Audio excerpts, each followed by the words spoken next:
Welcome to my channel. चला आज आपण बघणार आहोत वेव्ह स्टिचिंग कशी करायची असते ती. यासाठी लागणार आहे आपल्याला हा सिल्क थ्रेड, त्यानंतर ही निडल आहे नंबर 23 म्हणजेच 0.45 आणि ही सीझर. चला आता यामध्ये मी पहिल्यांदा या 5 रेषा ड्रॉ करून घेतलेल्या आहेत. 1 2 3 4 5 या 5 रेषा ड्रॉ करून घेतलेल्या आहेत. आता यामध्ये सर्वात पहिल्यांदा इथून सगळ्यात खालची जी रेषा आहे तिथून निडलचं टोक खाली काढून देऊन पहिल्यांदा तिथे स्टिच केलं. मग पुन्हा त्यानंतर 2 नंबरची जी आहे तिथे निडलचं टोक टाकून खालून दोरावरती घेतला. पुन्हा वापस घ्यायचा त्या दोऱ्याला आणि इथे खाली एक छोटासा लॉक करून द्यायचा. यानंतर पुढे छोटासा एक लॉक करायचं, फक्त थोडंसं लांब असलं पाहिजे ते. यानंतर 3 नंबरच्या रेषेवर जायचं, पुन्हा वापस यायचं, पुन्हा इथे छोटासा लॉक करून घ्यायचं.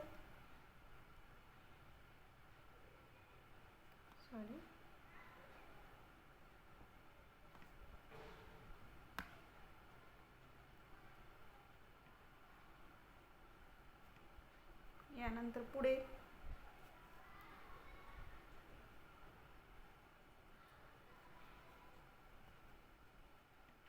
यानंतर 4 नंबरच्या रेषेवर पुन्हा एकदा निडलचं टोक खाली टाकून दोरावरती काढायचा.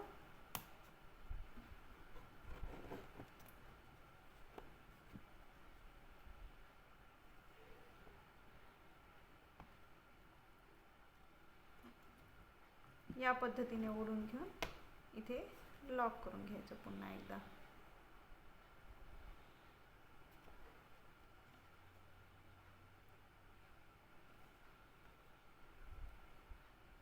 पुन्हा थोडंसं अंतर पुढे घ्यायचं.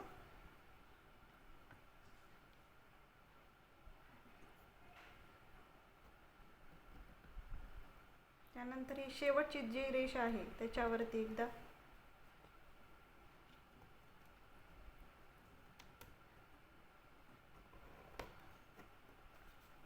हे लॉक करून घेणं गरजेचं असतं. हे लॉक करून घ्यायचं.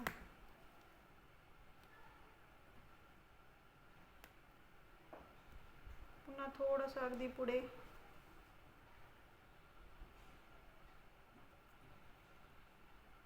पुन्हा आता उलट्या दिशेने यायचं, म्हणजे आपण 5 वरती शेवट झाला होता, आता पुन्हा 5 वरून 4 वरती घ्यायचं. 4 वरून पुन्हा रिव्हर्स, पुन्हा इथे लॉक करून घ्यायचं.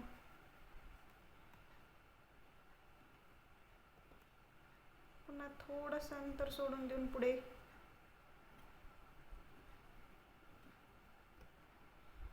पुन्हा 3 वरती.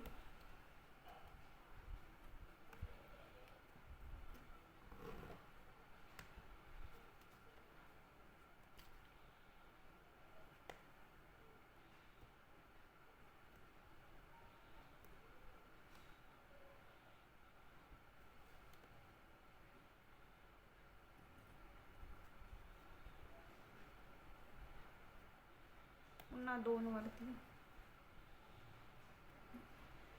पुन्हा लॉक करून. हे या पद्धतीने स्टिचिंग येते, म्हणून त्याला वेव्ह स्टिचिंग असे म्हणायचं. आणि याचा उपयोग जेव्हा आपण कुर्तीला किंवा स्लीव्जला आपण जी बॉर्डर द्यायची असते त्या बॉर्डरसाठी खूप छान सुंदर पद्धतीने दिसते. हे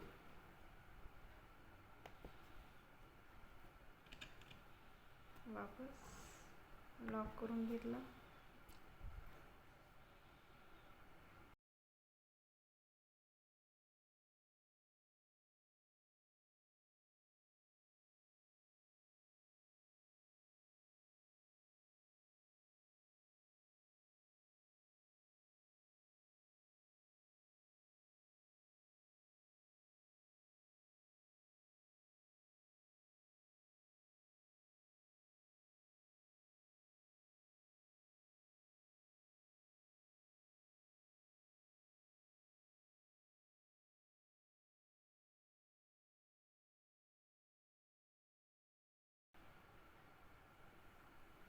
आता आपण या पद्धतीने स्टिचिंग केलेली आहे. आता यामध्ये मी तुम्हाला अजून एक दाखवते, त्याच्यामुळे त्या वेव्ह स्टिचिंगला अजून थोडंसं गेटअप येतं. आता हे जे वरती आलेले पॉईंट्स आहेत, हे याच्या इथे एक एक शुगर बीट ॲड केल्याच्या नंतर त्याला अजून सुंदर दिसतं.